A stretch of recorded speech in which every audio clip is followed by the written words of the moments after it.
and welcome to episode number 263 of the Legal Sports Report. I'm not going to cut off 2 years of this thing. I mean, come on. 263 of the Legal Sports Report podcast. Hi, my name is Matt Brown. I am really butchering the opening, which I've perfected over the last 262 episodes, but hey, that's why you guys are sticking around. It's okay. I'm not even going to cut this out because you've grown to love every time that I mess up here on the podcast. And so let's just go ahead and roll with it here. I'm joined by the brightest minds in all of the gaming industry. Pat Evans, Sam McQuillan here with me as we run down Penn talking about ESPNBet. We're going to get the state roundup, what's going on in Oklahoma and Hawaii and Georgia. FanDuel thinks they're going to keep killing it. We've got some stuff going on in New York that is the opposite of what we're seeing maybe in some of these other states out there. And then, of course, we've got a very big betting event just around the corner that we'll end the show with. But, Pat, let's kick things off here with, we know that some of the legal operators, and then we're kind of pushing for stuff with the states with the DFS Plus, and we've seen some of the states go after those guys. And then we were starting to talk about these other alternate markets that were out there, and now we see a state come in against one of those as well. Yeah, so Nevada's gaming regulators came out and said, hey, Kalshi, get out of our state. The event market prediction thing is technically... Wait, what are we calling it? I don't know. I don't know. That's a good name for it. I don't know. I like that. Event prediction market thing. Okay, I like that. Yeah, I don't know. You trade the markets, all that jazz. They told them to get out. It is technically regulated nationwide by the CFTC. So, I mean, does a state have the right to do that? I don't know. This could play out in a lot of different ways in the long run, but essentially Nevada's like, hey, we regulate our gaming. We always have. They've always been among the best because it's their industry, basically, at regulating it and keeping offshores out of there and policing it. And so it is going to be interesting to see how this kind of one plays out. I mean, is Kalshi going to obey? Are they going to say, see you? Because I think they have 10 days of when it was sent to get out before Nevada starts looking at other options of how to pursue to get them out. Or does the federal government say, nope, you can't do that? I don't even know how that plays out. And does it trickle down to other states? I mean, do other states start to say, hey, Nevada did this, well, we can too. The big thing is Nevada's been a leader at this because of their, pride in the gaming industry. And so it is, I think, a very significant moment in this, what did I just call it? The event trading prediction market. I thought it was event prediction market thingy, which that's fine too. EPMT for short, if we want to go with that, the event prediction market thingy. What an acronym! I think I'm going to put that in the LSR style. Yeah, EPMT. Like we're just going to. That's we. Hey, you heard it here first, guys. The EPMT. Sam, one of the things too, just if you're Nevada, you're looking at it and you're also looking at Kalshi and you're saying, you guys can offer things that we can't, right? So they were taking stuff on the election, which we know you cannot do in Nevada, which, trust me, they would love to do in Nevada because the election markets just print money. You just keep moving the thing side to side to side to side to side, and then people keep betting into it, and then it is infinite money for sports books and things and stuff like that. So I'm sure Nevada also looks at that and says, one, we don't like that you don't have to go through all the stuff that we go through, and two, you are able to offer things that we are not able to offer, and we don't like that either. Yeah, election betting, not legal. Technically, you can't election bet on Kalshi. They don't call it election betting. It's EPMT. Yes, EPMT. Exactly. Yes. It's investing in a proposition you think would happen, and if it happens, you get paid out. But it's not betting because they don't want to be regulated as betting. And to your point, yeah, you can't do that in sports books. And the CFTC had litigation for about 2 years with Kalshi specifically saying, yo, this is election betting. That's illegal. And Kalshi actually won. It was overturned in an appeals court, but they won that, which allowed them to take I think $500 million on this election cycle, which he said just prints money. We're a pretty divided country. So when you allow a 50-50 side to, people are going to bet both sides. You're going to make money out of that. Yeah. It's not the same VIG structure as a regular sports book, but essentially what we're seeing here is just this next them taking that model and saying, okay, well, we can do the same thing with sports. And they've been doing it. But I think it's really interesting in their statement, what they said. They're disappointed in the commission's assessment, but they made sure to say we've been federally regulated for 4 years and a federally regulated clearinghouse for about 6 months. We're proud to have paved the way for prediction markets to thrive in the U.S. We look forward to a swift resolution to ensure that these prediction markets maintain. So they're basically telling Nevada, you don't have jurisdiction over this. It's not up for you to decide. Now, to Pat's point, who decides this? Is it the Fed? The Fed's working with the states to figure it out. Like, it's hard to. The whole point of this process is it's hard to be regulated by a entity if you're not technically subject to the regulation, and that's why they're doing it this way. But yeah, it's like, then where do we go from there? It's a whole mess. But not to mention the sports gaming landscape. Not to mention it costs like $50 million to get a gaming license in Nevada too. Oh, right? yeah. And so it's like another one of those things where it's just like, okay, I mean, we're paying this absurd amount of, I mean, that's one of the things. And you're just walking in here. Yeah. Yeah. And you're just walking in and being able to take and do that. And so there's a lot of things here at play. It is, Pat, it's certainly not the last time we talk about this. No, and I mean, it makes sense that the Nevada gaming regulators want to regulate the gaming that's allowed in their state.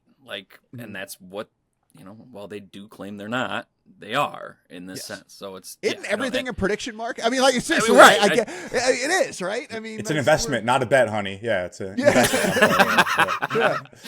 Exactly. So definitely not the last time we talk about Nevada. Definitely, I think, again, this will probably lead to other states thinking about it. I mean, just today I wrote up about more how legal Michigan, states, right? Yeah, Michigan, is leading the recent charge of getting rid of offshore sports books. They just sent another 5 letters that brings it up to 20 that they've sent out. So I mean, Michigan's probably next on the line. No, absolutely. Yeah, we haven't seen California or Texas, any of the states that also the sports books are upset that they're able to offer basically sports betting there. We haven't seen them come out and really do anything. So I'd say it's probably going to be more legal states where they have a regulatory body.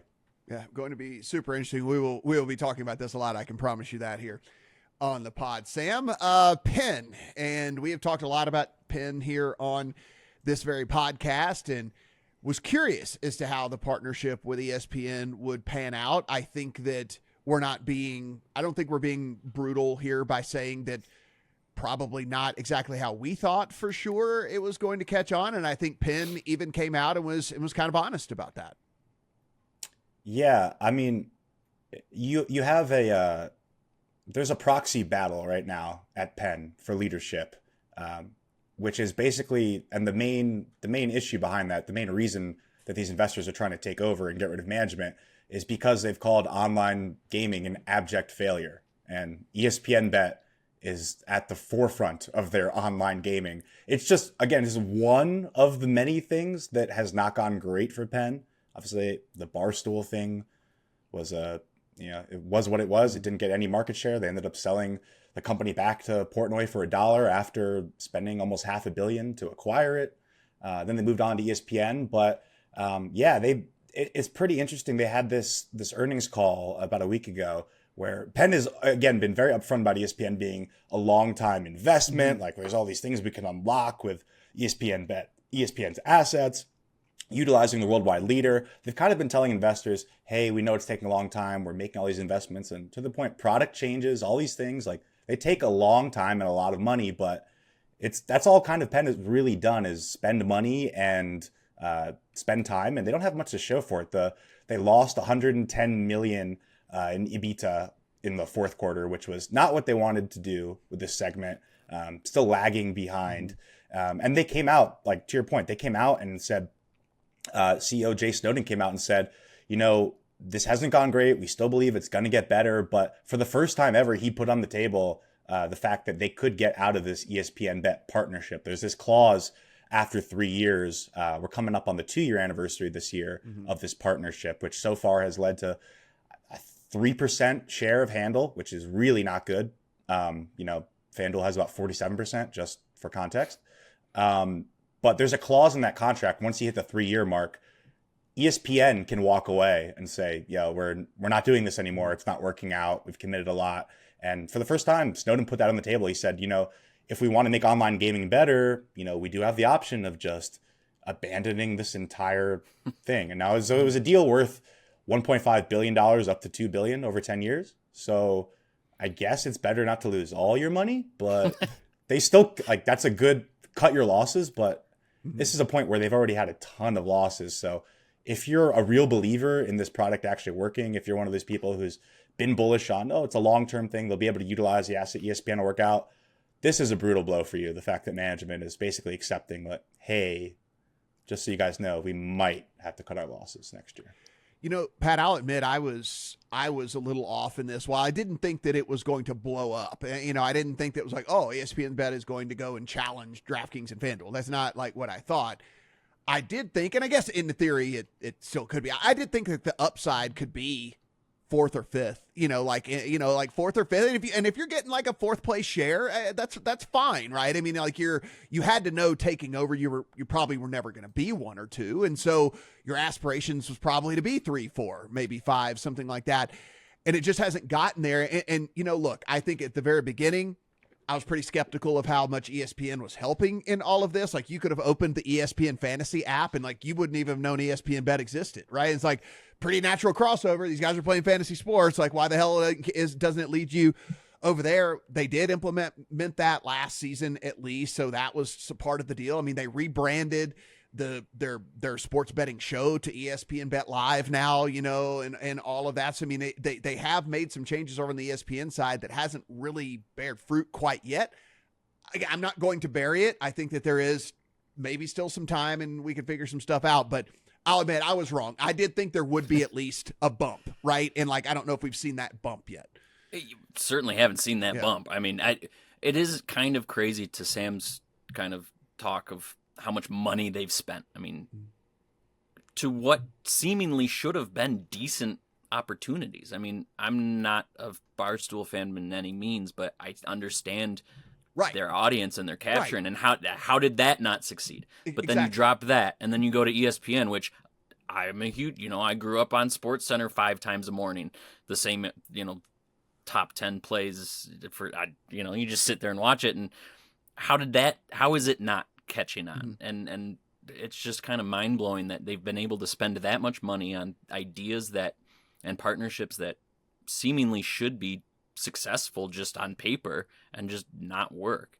And you can almost go up to, they spent $2 billion on the Score too, which from what we can understand is successful in Ontario, but do they bring that back to the US that they pulled out of it to focus on Canada? What do you do if you wrap up the ESPN partnership? It's just kind of, I don't know, it kind of makes me sad. Yeah, it does for me a little bit too. So Sam, to kind of echo what Pat said. So while I'm not Barstool guy, like I'm a little bit older, whatever. And I missed that whole deal, but when they did the deal, I at least understood, right? I mean, you can't argue with the reach that they have and whatever, and the potential of a customer base. Okay. So the argument there would be maybe that didn't work out because Barstool's audience was a little bit too young, right? Maybe it did skew a little bit too young. Maybe there wasn't quite enough people with disposable income and all of that and whatever. Okay. So now you pivot to ESPN, in which I was like, okay, now it's ESPN. That argument out the window. This is ESPN. And now I start to hear kind of people go, yeah, but you're too old. People don't watch ESPN anymore. You're just because you watched ESPN growing up and you had to watch every single SportsCenter, a million times a day and all of that, doesn't mean everyone else does. And that's not what the kids these days are doing. I'm like, but they, if they're on Barstool, then why didn't it work on Barstool? They're basically you're too old for ESPN. You're too young for what are we talking about here? I'm taking crazy pills with all of this, but again, when they did ESPN, I was like, I totally get it. I thought ESPN was going to be a needle mover. I get it. It's I'm not faulting Penn for either one of these moves. It's just I don't really actually know why it hasn't caught on better. I will go back to what I said last week when we had our marketing versus product debate. Yeah. This is everything we're talking about, moving from Barstool, maybe it didn't work, wasn't the right, and they moved to basically the same partnership, just, different, a better company or whatever. It's better to invest in product than marketing. And I think Penn is just the premier example of that. Pat, you mentioned them buying the Score. One of the reasons they bought the Score is for its technology. But that's, again, something you spend a lot of money on something. You have to wait a while to actually see the benefits. I think that was a big criticism of this, just the ESPN partnership in general early on. Like you mentioned, Matt, is, oh, I'm on the fantasy app. Like, why is it not directing me to ESPNBet? Everyone was like, this stuff should happen really quickly and immediately. For whatever reason, it took a long time. And now that once that started, then supposedly you're going to see the benefits later on from that happening. But it's just been a lot of delays while the integration process. I mean, I want to give them credit. It's not easy to do this. Yeah. They did have the bones of the Barstool app, but Barstool, it wasn't successful because I'm in that demographic, I would say, of people who would be attracted to Barstool. I have a lot of friends who love their content, love their sports betting stuff. They would take picks from these guys or consume the content and then go over to a FanDuel, a DraftKings, because the app worked better, because it didn't bug out, because it had better prices.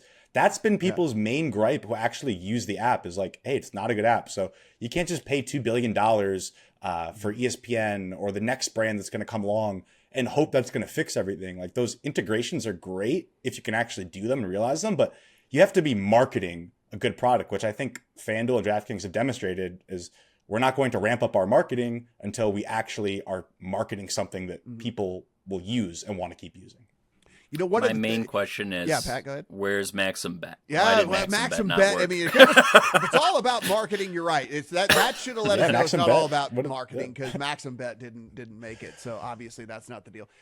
Sam, I think you make a great point here, which kind of then takes me off on a tangent here, and maybe we'll have this discussion on another one of these podcasts here, where we were going back to kind of product versus marketing and all that, and like, I wonder if you can do like a little bit of both, which would be, none of these sports books have just stood up and said, we're going to have the best price no matter. So like, listen, you might not it's crazy. Yeah. You might not like whatever, but like, if you can find 20-1 on Scotty Scheffler at any book out there, whatever, we'll give you 21-1. You know, whatever. Or like if you're going to find whatever, we are minus 109 instead of minus 110 across the board, no matter what, we don't care. Like stuff like that. Like nobody's done that yet.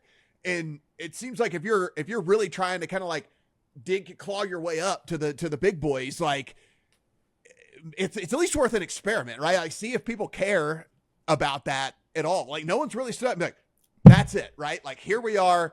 You're going to come here, and whether you think our app is a little bit worse than the other ones or not, like you're going to get the best number here at least. And like, you know, you can at least hang your hat on that. Again, that's a discussion for another time, but who knows? Right? I want to just cap that off. Yeah. Matt, I have contacts at one very big sports book, which they will tell me, we believe we have the best prices. We do have the best prices. I've asked them before, why don't you market that? Why don't you tell people that? Like, it'd be way better to be like America's favorite sports book or the most trusted, or right. Like, than saying all that to say like, hey, like we will give you the best bang for your buck. You've seen the exchanges, like not the crazy ones we were talking about before, but the sports betting exchanges, the circas, like their model of being, we have the best price for people. We won't limit people as much. I think it's harder for the smaller ones to market that, and really, because people are like, oh, what's this brand? Or like, I want to bet parlays. That's mostly people have liked to bet or enjoyed the marketing that has been shoved down their throat so far. To your point, I think the top ones need to figure out, if you really are better, to market that, not just, hey, you can bet more crazy bets here. I mean, you know, I do content in the sports betting space, and I sit here, you know, you always talk about when you're talking about stuff across the board, you know, the blanket statements, like, you know, but as always, shop around, make sure that you're getting the best price. If there was a book that you knew, no matter what, every single time had the best price, then my line now becomes, but as always, be sure and check out Sportsbook X, because they're going to give you the best, you know, like that's the market. Like you're getting free marketing every single time. Like I'm not telling people to shop around. It's like, here's a number at whatever. But like, you know, as always, go look at what it is at blah, blah, blah, because it's probably the best, you know, like, and like, that's valuable. That's valuable. Anyway, I think we're onto something here. By the way, free advice out there. We know y'all are listening. Free advice. There you go. Take it, run with it. All right, Pat, let's get to the state roundup here. We're going to talk Oklahoma. We're going to talk Hawaii, and we're going to talk Georgia. Yeah, Oklahoma just continues to be the same old kind of mess that we've been in the last couple of years. I mean, Governor Kevin Stitt back in 2020 tried to amend two tribal compacts to legalize sports betting. A bunch of the other tribes said, whoa, no way, we're not doing this. You know, the attorney general sided with the tribe, said you can't do that, whatever. Tribal relations with Governor Stitt have been terrible since then, has completely derailed sports betting negotiations ongoing. Stitt's own legislative party, his own party and the legislators saying, we could take over the tribal negotiations. This isn't working. We need to get this done. We've got several bills that give tribal exclusivity on the table right now in Oklahoma. But Stitt comes out and says, nope, there's no way I'm vetoing any bill that has tribal exclusivity, which is important because the tribes have a say in anything gambling related because of their compacts. There's one promising thing that's out there right now at the moment. I can't get a full read on it yet, but apparently, there's a bill out there that wants to give the online sports betting in Oklahoma license to the Thunder. And apparently there's a Thunder tribal meeting here going on at some point this week. Depending on how that goes, maybe that bill is the way forward, but I don't know that the tribes are just going to wash their hands of the online option of sports betting. So that'll be interesting. Hawaii, kind of the surprise of this legislative session. Online sports betting bill passed the House this week. That's by far the farthest this has gone in Hawaii. Kind of mind-blowing. Interesting things that happened was, of course, the opponents come out with some crazy statements. They say online sports betting will bring sex trafficking. If it's already happening, why don't we look at things like meth dealers and things like that? And it's like, okay, these are some crazy comparisons. I think it is an uphill battle in the Senate. They already declined a couple of gambling-related bills, including online sports betting, but also a casino down in Honolulu. They did kind of launch a study group that they signed off on. So I think what happens is it makes this huge step passing the House. I think the Senate creating a study group, which is supposed to turn in a report before the next legislative session. I think that could kind of be the needle mover, and we might, I don't know, be talking about Hawaii legalizing next year being a very good bet. It kind of depends on what that study group returns, but again, just kind of a huge monumental step in this state, one of two that doesn't have any legal commercial gambling. Making this far in a legislative session is kind of monumental.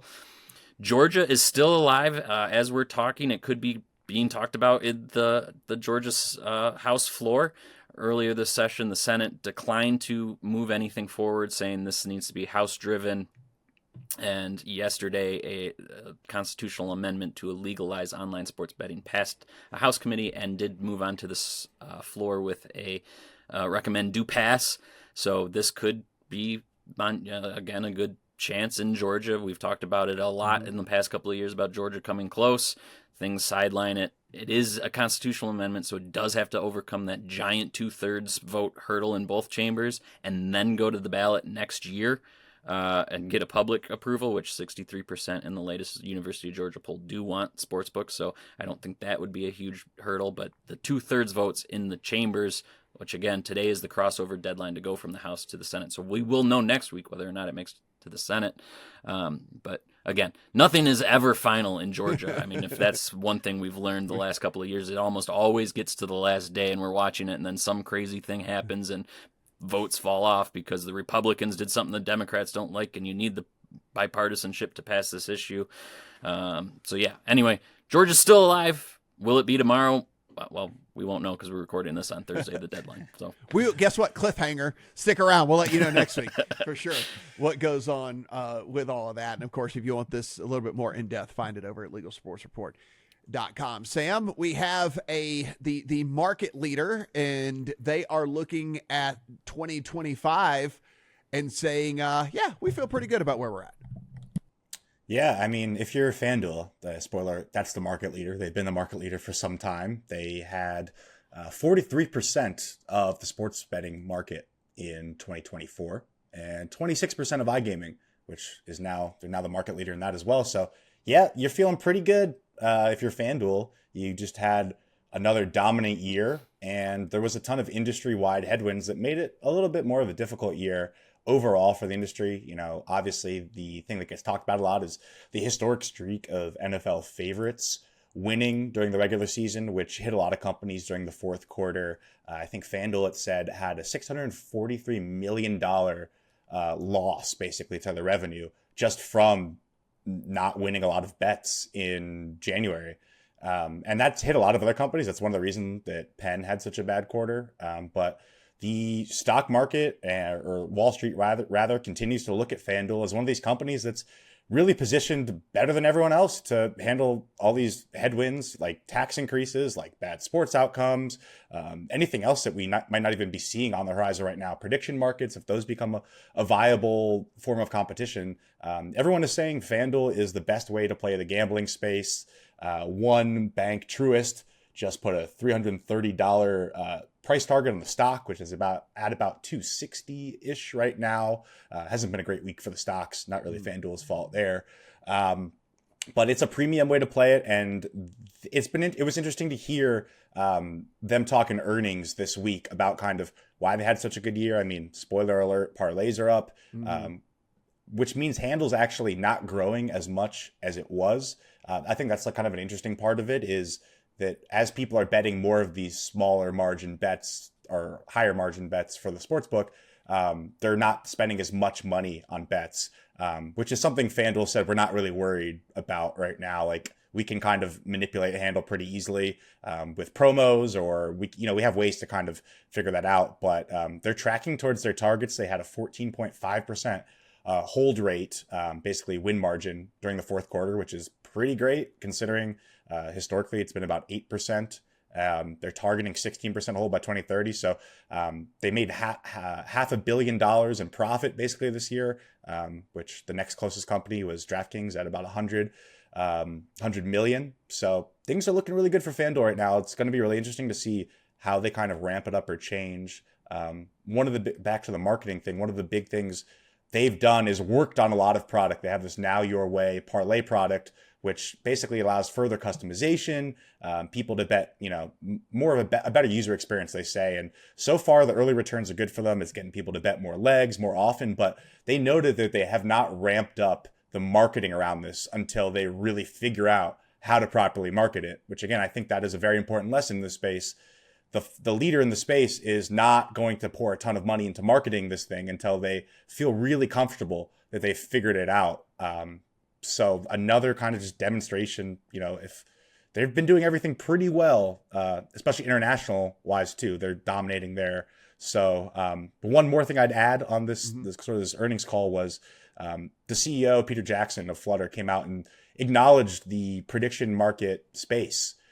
Someone asked, would you do that kind of thing if you're allowed to? He said, we're monitoring the situation closely. It could be an interesting opportunity. And then he noted, obviously, that, regulations and the review process of the CFTC has to play out. But he did add that it's worth recognizing that the richness of the products on FanDuel are much different than the richness of the products on these prediction markets, which, again, are very new. So maybe we could get to a time and space when you can invest in a same game parlay that's not actually a bet. It's a prediction market.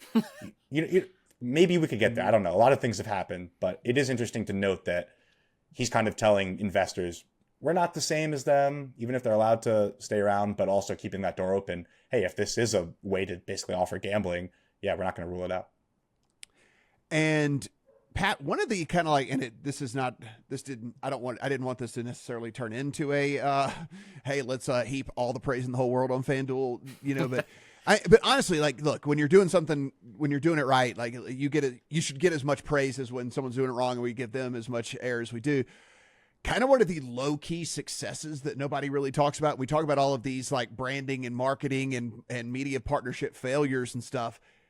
They go and sweep up TVG, right? Which is a network that already had people who gamble watching it, right? I mean, if we're watching horse racing, if you're watching horse racing for on the television, love of the game, yeah, like you are a friggin' gambler, right? I mean, that's all there is to it. And then when there's not racing going on, they decided to go in and they invested in a very high end show. And like Kay Adams has come in with this, with Up and Adams. They have gotten so much free publicity off of how great she is on that show and the quality of work that is done throughout the course of those shows and stuff. Like they crushed it on the media front as well. I mean, like that is a home run. And then after they run their original programming, they just go into the horse racing that they were running anyway on the channel. And so it all just, it was that kind of like, a lot of people hadn't really talked about that, but man, I'm very impressed with how that was all played out. No, and to your point, the Kay Adams, I mean, you turn on any social media, if you're in that realm at all, you see clips from the show that day, and it just dominates that realm. And then you go to the way they took over the Bally Sports regional television networks for sports. And like, I was just talking to my buddies who all love, parlays at the bar the other night, and they're talking about the same thing. They're like, what was even Bally's? They didn't even realize Bally's was a sports book, but now they know that it's FanDuel, and they're mostly DraftKings guys, but now they're like, oh, well, maybe we should try FanDuel a little bit. And it's like, wow, because, the Tigers, they're big Tigers fans. They're on the FanDuel Sports Network, and wow, okay, well, if they've got the FanDuel odds on there and they're watching the Tigers game, why not? And so, I think that is a nice little kind of undercurrent thing there that they did achieve. And if they've got that big of a market share in sports betting, they've figured something out in that product marketing mix that we've been talking about the last 2 weeks. And it's Sam, it's kind of like, goes back to, the overall discussion we've had here over the last couple of weeks, right? It's like, how do you reach the customer? Is it this? Is it that? Is it whatever? And I think certainly an underappreciated angle is how they went about it, right? I mean, there was just I think it was a pretty strategic, sharp decision to go in and just get a channel that had a built-in viewership as it was anyway, but it's very easy to slide in a little bit of original programming at the top of the day before horse racing really starts getting going. You stick with your meat and potatoes, which is the horse racing, throughout the bulk of the day. And then you run some replays, you run some highlight shows, you do different things like that. And I don't know, man, I as a media guy, that was sharper than I gave it credit for when they did it. Yeah, and I think, before I get into it, I'm picturing Pat and the parlay posse at the local pub discussing Can I also just say before discussing how bad the beer is, because they're like, this beer is not up to standard. This beer would not make it. Hey, this is my softball team, okay? It's our spring training. We go to the bar, and we have light beers. We don't talk beer quality. Okay. Right. But before we move on, I do want to say Peter Jackson makes me want to watch Lord of the Rings every time I hear his name. I know it's not the same Peter Jackson, but yes. And maybe it is. Maybe Who he's just knows? the most Renaissance man of the world. Definitely looks a lot different than the New Zealand one. I'll say that.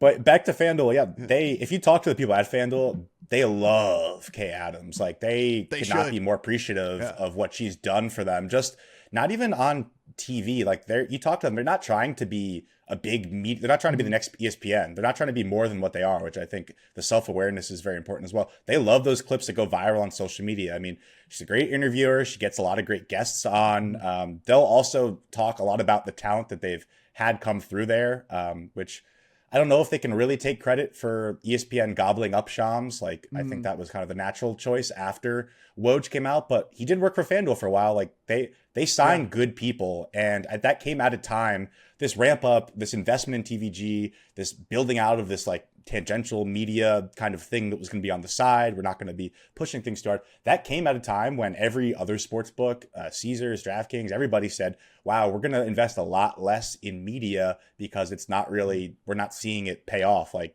it was the same with Barstool. They basically bought this network and they thought it was going to help them. But to FanDuel's credit, they figured out a way to do that at a time when everyone was saying, we're going to undo it. And it's worked out really well for them. And to Pat's point, it gives them visible presence in all these networks. Like the fact that people didn't even know, I don't blame them, didn't even know that Bally's was a sports book. And that is basically the reason that Bally's paid for, like the only reason they had was that visibility so people can see Bally's. But people didn't even know it was a sports book. Like, what are you doing? Like people know FanDuel. For them, it's just, like now they're going to know the brand. Like it's. Well, and what was the price they paid for TVG? I don't remember that. But like, that investment versus the Barstool and the building an app around the network it's probably a lot less. And then to your point, Sam, they understand they're not going to be the next ESPN, but they're leveraging it to the best of their abilities and doing a great job at a probably much fraction of the price. It's a lot of smart business moves there. A lot of good stuff going on there with them. So, FanDuel, you're welcome. There's your. That's just like heaping praise Give them upon their you, props, left and yeah. right with that right there. Pat, so we talk a lot about all these states out there talking about how they want to raise these taxes on the sports book, and in New York, is there something out there to the opposite of that, which is a little shocking in today's environment? Yeah. So Assemblywoman Carrie Warner introduced a bill that would up the amount of sports books to 16, up from their current 9, and through that drop the sports betting tax from 51% down to 25%. And so that comes as a lot of states, to your point, are doubling their sports betting taxes. I mean, Ohio Governor Mike DeWine has discussed or introduced a budget to double the sports betting tax from 20 to 40% 2 years after doubling it from 10 to 20%. Just keep doubling it. Yeah, just keep doubling it. It'll get to 100 down. Eventually, right? I don't know. 120. Can you tax something? How math works? I don't know. But Westmore and Maryland 15 to 30%. So yeah, all these states are thinking about doubling it or just at least increasing it. A lot of them because they look at New York and say, well, New York's getting 51%. Why can't we get higher? But this one is to lower and to her note is she is the chair of the Assembly's gaming committee. So, that is of note. Prior to the session, she said no one had come to her asking for lower taxes. So it is a question of where did this come from then? Is there appetite? Because you got on the other side, Senator Joe Adabo, introducing online casino language or legislation to bring in consistent revenue. If you're bringing in a bunch of new sports books, are you just diluting the market and then paying less in taxes or getting less in taxes? I don't know. And plus, they've got most of the major sports books. I think there's only a couple you don't have over there, Sam, right? Like we don't have we have pretty much everybody. We got ESPN and Fanatics recently. So where are those other seven operators? Yeah, maybe Bet365, but where are the other seven? Bet back from the grave. Yeah, Max we're and coming Bet, back. Max and Bet. Fubo Bet. Yeah, there you go. TwinSpire's coming back, So yeah, where are those 7 sports books coming from? If they do come in, so there's a lot of questions around this bill. I'm not sure if it moves. I haven't heard very much about it from anybody. So we'll see. Anything can happen. Right. But it definitely is an interesting piece of legislation, as everybody else is saying. Let's get more money from this. Guys, we'll have a recap. I'm sure we will get a numbers deal and all that. But just a reminder, we do have March Madness right around the corner. And as far as an entire event, is actually bigger than the Super Bowl. Of course, the Super Bowl one-day betting is bigger than the largest one single event type deal in a one day. But March Madness as a whole, as you would imagine, much, much, much more games, lasts a whole bunch longer. And so the money rolling in from March Madness is absolutely huge. So it'll be interesting to see as we start to get to tournament time here, guys. We're going to start seeing all the promos. We're going to start seeing anything that you can possibly do to either re-engage a customer, have a customer maybe make a couple of extra bets, whatever it might be, or even convert a customer along the way. So y'all keep your eyes out. I'll keep my eyes out, and we'll come back here and reconvene to see kind of, what did we see? Did we see anything out of the ordinary? Did somebody actually step up to plate and do kind of the stuff we're talking about here and go way and say like, here's this giant thing that we're doing. But March Madness, kind of the last of the very big acquisition things here for quite a while. We know it's the beginning of football season, it's the Super Bowl, and then it's really March Madness as far as customer acquisition stuff goes. Yeah, and Michigan State's going to make a deep run. That's all. So your advice is, as we leave, is just, hey, take a future on Michigan State. What? Tom Izzo's, he's getting up there in age. He's gone to a bunch of Final Fours. He's finally got a team after a couple of years, playing off of his style, back to his style. Michigan State's gold. I know you wanted to talk about sports betting, but I wanted to talk about Michigan. I like it. We'll get Sam, but Sam, you can give us a. Like you said, you got Fanatics recently. You got whatever. Like, I'm curious, what if they do anything kind of big, out of the ordinary, whatever it might be, splashy to try to get your business or something. I'm honestly curious too, because I almost forgot we got Fanatics. I almost forgot we got ESPN. Yeah, like they came in and. Most people, I guarantee my parlay posse, most of them don't know that those are in our state now. Right. They're not doing the same level of promos. Interesting. When ESPN came in, they didn't do their big promo that they did in other states. But go St. John's. If you want to talk about old coaches who are figuring out how to get a team together, a collection of young men all playing for a greater purpose.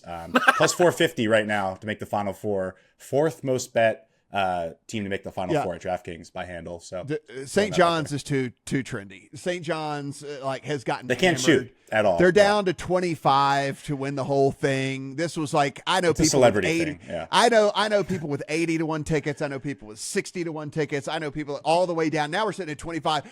I don't have a ticket. Everyone's going to be rejoicing if St. John's wins this whole. I'm going to be the only one on the face of the planet that's not happy about it. But I refused to join the bandwagon. I didn't bandwagon the St. John's train as we get down to 25 to 1 on this team to win it all. So one of you guys, we'll see.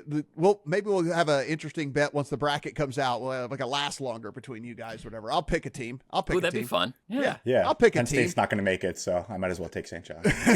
It'll be great. We'll do something like that. Guys, again, everything we talk about over here on this podcast, you can find over at LegalSportsReport.com, absolutely free. And see, you stuck around, even though I butchered the beginning of this thing. What an awesome conversation we've had over the last half hour. So you're glad you stuck around, even though I fumbled through the beginning of this thing. And so appreciate you guys doing that. If you haven't done so already, subscribe, rate, review. We do appreciate all of those as well. Please go in, take in the hard work Sam, Pat, and all the crew are doing over there at LSR. For Pat, for Sam, I'm Matt. Talk to you guys next week.